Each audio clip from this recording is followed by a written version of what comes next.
Hello नमस्ते प्रिय विद्यार्थियों, आप सभी का बहुत बहुत स्वागत है। आज हम ऋग्वेद के या वेदों से संबंधित कुछ महत्वपूर्ण क्वेश्चनों को समझने का प्रयास करेंगे। ऋग्वेद में कुल कितने मंडल हैं? तो ऋग्वेद में 10 मंडल हैं। वैदिक जो ऋग्वेद का विभाजन कुल कितने आधार पर है? तो ऋग्वेद का विभाजन 2 आधार पर है। पहला कौन है? मंडल क्रम विभाजन है। दूसरा है अष्टक क्रम विभाजन। और पतंजल के अनुसार ऋग्वेद की कुल कितनी शाखाएं हैं? तो पतंजल के अनुसार ऋग्वेद की 21 शाखाएं। ऋग्वेद में कितने सूक्त हैं? तो ऋग्वेद में 1028 सूक्त हैं। कितने सूक्त हैं? 1028 सूक्त हैं। ऋग्वेद में कितने अध्याय व वर्ग हैं? तो ऋग्वेद में 64 अध्याय व 2006 वर्ग हैं। कितने अध्याय हैं ऋग्वेद में? तो 64 अध्याय हैं और 2006 वर्ग हैं। मैक्स मूलर के मत में ऋग्वेद का रचना काल क्या है? तो मैक्स मूलर के मत में ऋग्वेद का रचना काल 1200 या 1200 ईसा पूर्व है। तिलक जी के मत में ऋग्वेद का रचना काल क्या है? तो तिलक जी के मत में ऋग्वेद का रचना काल 4000 से 2500 ईसा पूर्व माना जाता है।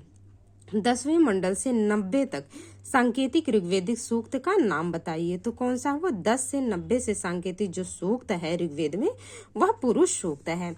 10वें मंडल से 121 से सांकेतिक ऋग्वेदिक सूक्त का क्या नाम है? तो हिरण्यगर्भ सूक्त है। कहाँ से? 121 तक। और फिर चातुर्वर्ण उत्पत्ति का सिद्धांत ऋग्वेद के किस मंडल में है? जो चतुर्वर्ण की उत्पत्ति है, तो चतुर्वर्ण उत्पत्ति का सिद्धांत ऋग्वेद के 10वें मंडल में है। विंटरनिस के अनुसार ऋग्वेद का काल बताइए। तो 3500 ईसा पूर्व है। किसके अनुसार? विंटरनिस के अनुसार। ऋग्वेद में कुल कितने देवता हैं? तो ऋग्वेद में कुल 33 देवता हैं। ऋग्वेद में कितने देवता हैं? 33 देवता हैं। गायत्री मंत्र का संबंध किस देवता से है? तो गायत्री मंत्र का संबंध सविता देवता से है। सविता देवता से। ऋग्वेद का प्रमुखतम देव कौन है? तो ऋग्वेद का प्रमुख देव इंद्र है।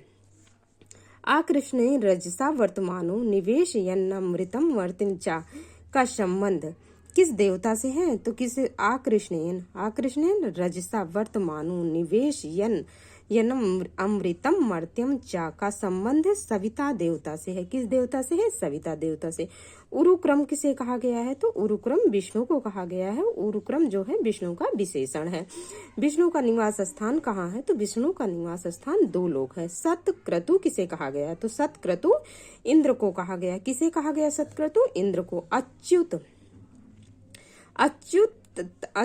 च्युत कौन है? अच्युत च्युत है इंद्र। और यही अच्युतः पद आया है शिशुपाल वधम में, तो वह श्री कृष्ण के लिए आया है। ध्यान रखना, अच्युत च्युत जो आया है वह इंद्र के लिए आया है और अच्युतः पद शिशुपाल वधम में आया है श्री कृष्ण के लिए।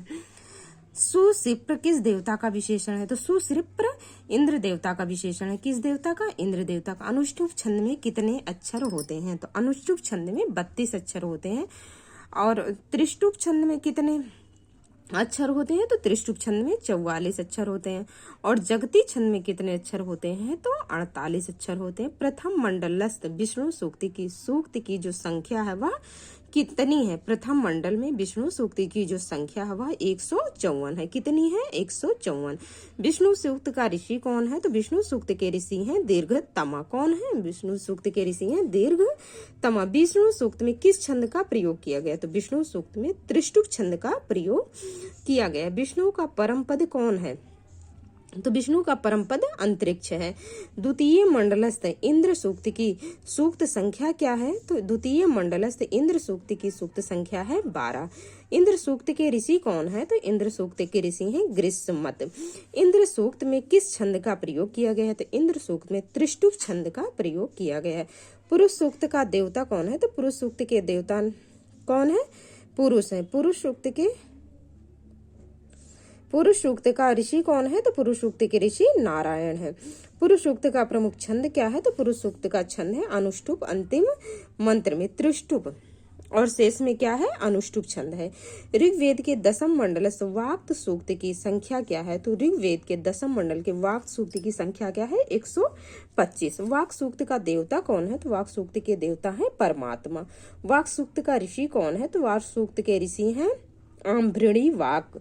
वाक सूक्त का प्रमुख छंद क्या है? तो वाक सूक्त का प्रमुख छंद है त्रिष्टुप।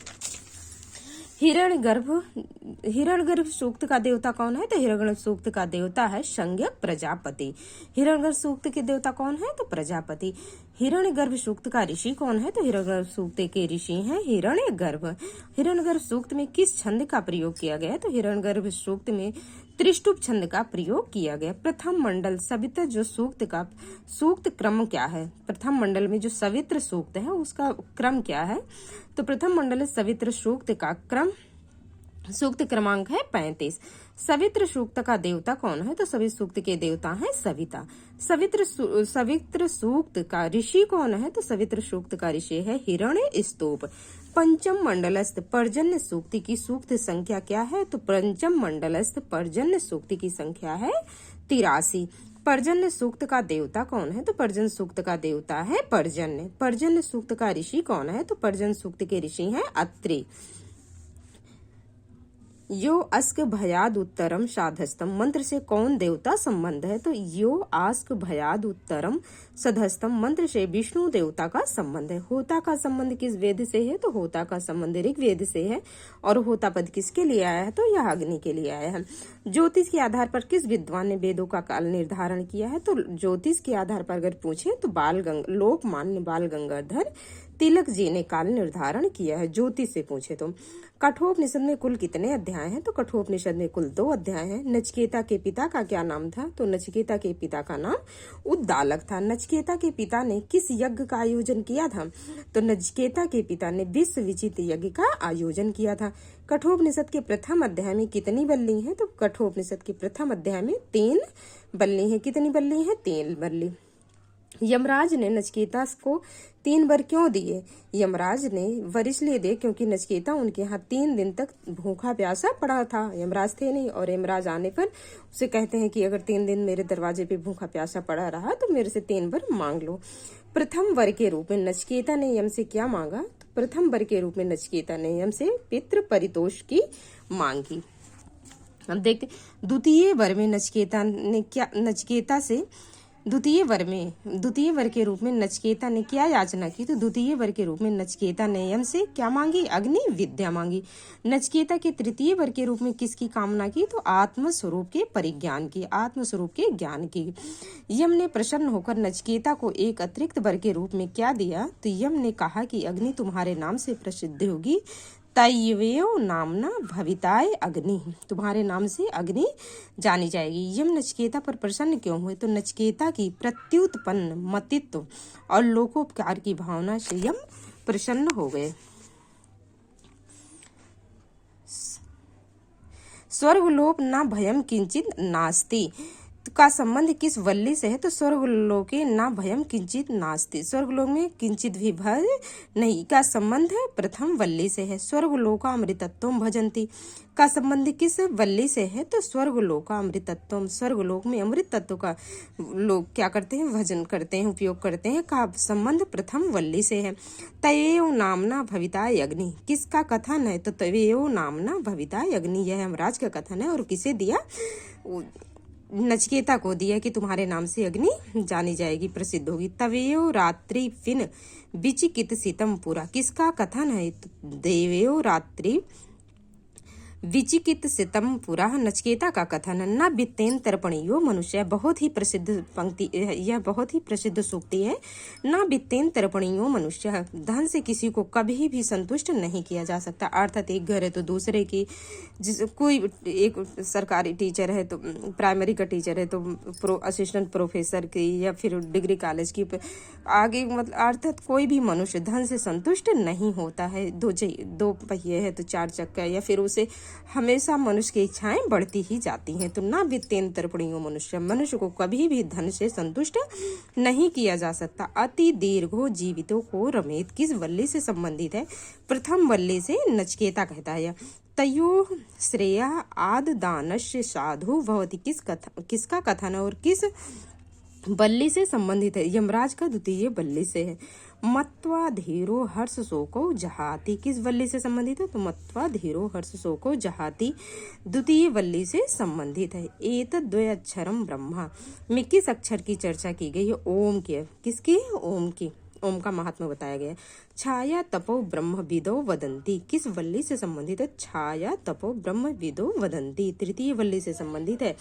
आत्मानम रथिनम विद्धि ये के माध्यम से किसका विवेचन किया गया? तो आत्मानम, जो आत्मा है वह रथी विधि के माध्यम से रथ का रूप का विवेचन किया गया है कि आत्मा रथ के समान है। प्रस्थान त्रयी के अंतर्गत कौन से ग्रंथ रत्न परिगणित किए गए हैं? तो उपनिषद, ब्रह्मसूत्र और भगवद गीता। ये क्या है? तो ये है प्रस्थान त्रयी। उपनिषद शब्द की प्रकृति है तो उपनिषद में उप उपसर्ग है और निउपसर्ग है। सद धातु से क्विप करेंगे तो क्या बनेगा? उपनिषद बनेगा।